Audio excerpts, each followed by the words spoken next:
আমি স্টারলিংকের প্রতিষ্ঠাতা এবং বিশ্বের শীর্ষ ধনকুবের স্পেস এক্স ও টেসলার মালিক এলন মাস্কের সঙ্গে ফোনে আলাপ করে বাংলাদেশে স্টারলিংকের কার্যক্রম শুরু করার আহ্বান জানিয়েছি।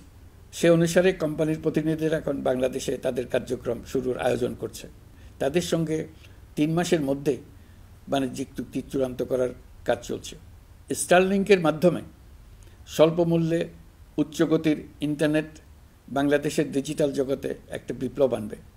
স্টারলিং সেবা চালু হলে দেশের প্রতিটি গ্রাম, দ্বীপাঞ্চল, দুর্গম পাহাড়ি অঞ্চল অতি উচ্চগতির ইন্টারনেট সেবার আওতায় চলে আসবে। আমাদের নতুন প্রজন্ম দেশের যে কোনো প্রত্যন্ত অঞ্চলেই থাকুক না কেন, তারা বিশ্ব নাগরিক হয়ে গড়ে ওঠার সুযোগ পাবে। আচ্ছা, স্টারলিংক নিয়ে আমাদের মাননীয় প্রধান উপদেষ্টা ঘোষণা দিয়েছেন যে মার্চ থেকে 90 দিনের মধ্যে এটা আমরা বাংলাদেশে কমার্শিয়ালি কমিশন করব।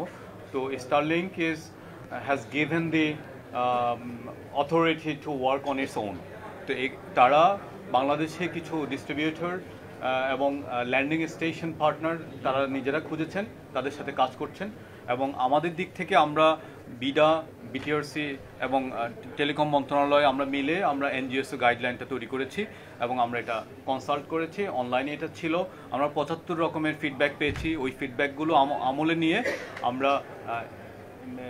আমরা গাইডলাইনটা তৈরি করেছি এবং মাননীয় প্রধান উপদেষ্টা সেটা অনুমোদন করেছেন।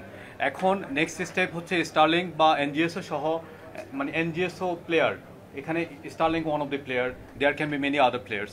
সো স্টারলিংক সহ অন্য যারা এনজিএসও নন জিও স্টেশনের অরবিট স্যাটেলাইট যারা সেবাগুলো দিচ্ছেন, সেই সেবাদাতারা তারা এখন বিটিআরসিতে আবেদন করবেন এবং সেই আবেদনের সাপেক্ষে তাদেরকে অনুমোদন দেওয়া হবে এবং তারা বাংলাদেশি সরকারি এবং বেসরকারি যে বিনিয়োগ পার্টনার আছেন পার্টনারদের সাথে কাজ করবেন।